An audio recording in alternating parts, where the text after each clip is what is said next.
Uber is releasing new information about Uber Air, an ambitious plan to launch a fleet of autonomous flying taxis in 2 years. We got the first look at the design models that will be on display at today's Uber Elevate Summit in Los Angeles. But launching an air taxi service could be risky for a company already facing problems with its fleet on the ground. Biana Golodriga interviewed the CEO of Uber and then flew back overnight on a plane to be with us this morning. Biana, not quite a taxi yet, but Uber says they're willing to take that risk. John, good morning. We've all been there, stuck in bumper-to-bumper traffic, just wishing that we could fly over the congestion. Well, now Uber says that dream can turn into reality with Uber Air. Imagine flying instead of driving to your destination at up to 200 miles an hour just by using an app on your phone.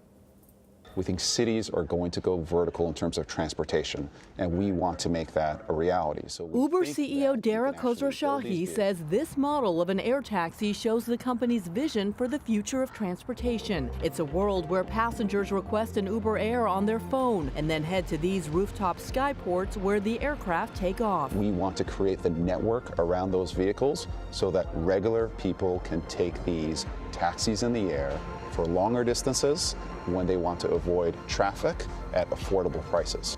It's going to be really community friendly. And Jeff Holden is Uber's chief product officer. So it's using these stacked, what they call stacked rotors, to create vertical lift. So the thing lifts up kind of like a helicopter, but then when it gets to the right altitude, this rotor here kicks on. It actually creates forward thrust, and it uses the wings for lift. Holden says they're still in the design phase. Unlike a helicopter, this aircraft will have clusters of small propellers and run on electricity, making it quieter, more efficient, and more affordable. Although piloted at first, the goal is for the flying taxis to become autonomous. But questions remain about how they will guarantee safety. Uber also says for the program to become profitable, it will need to move beyond a niche market. One of the key tenets of this technology is for us to have 4 riders in each vehicle so that essentially the cost per ride goes down. The combination of mass market and sharing, which is really what Uber is all about, can bring this to the masses, can make it affordable for normal people. Khosrowshahi took over a company in crisis when he replaced Travis Kalanick as CEO in August. You're an 8-year-old company, still not profitable, lost $4.5 billion last year. Why be so ambitious now? Ambition is what has created this company from the very beginning.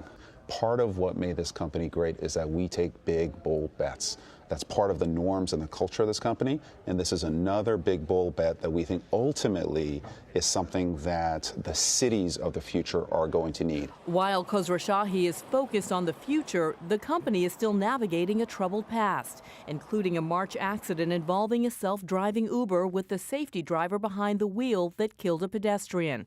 The CEO says the software that decides how the vehicle reacts to objects on the road may have played a role in that crash, but the company is waiting on the results of an NTSB investigation. What I'm doing is a top-to-bottom audit of our procedures, training, software, hardware, what our practices are. So you can definitively say that you're not shutting down your autonomous unit? Yes, I can definitively tell that. We're not shutting it down. We want to get back on the road, but we want to be safe when we get back on the road. The company is also working to rehabilitate its image.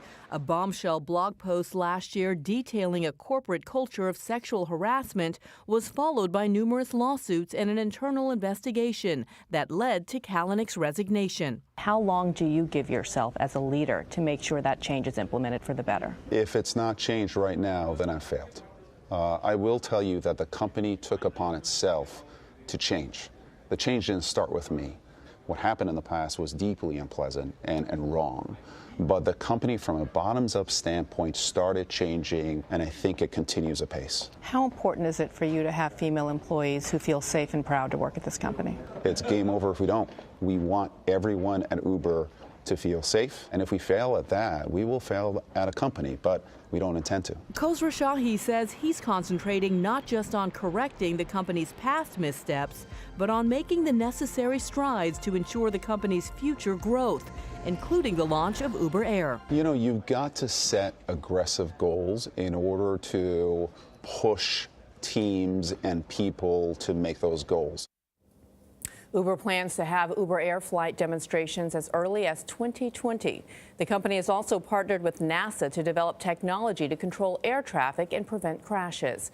The first two Uber Air cities will be Dallas and Los Angeles. And about the company's bottom line, Khosrow Shahi said, look, we are profitable in some cities, and we're choosing to use that money to invest in technology. We'll see what investors ultimately say in the long run. Mr. Khosrow, say his Khosrow name? Shahi. Yes, Dara. He's making it very clear that there's a new sheriff in town, and he's really setting a different mission and a different face for the company. Seemingly in a very good, powerful, strong way. Yeah, and he felt very open to talk to us about it all. But boy, he has a lot of balls in the air. I mean, he's got a lot going on to put this big new thing. He wants to be the Amazon of transportation, is what he said. All right. Can I just say that Biana and I were on the same red-eye flight. I got off feeling like a dish rag. At 5:45, we were at JFK, and the flight attendant said, "You guys are never going to make it," and we both made it. And now you look fresh as a daisy. You're amazing. You brought down the average sleep to about 2 hours on at this table. Or less. Biana, good to see you again.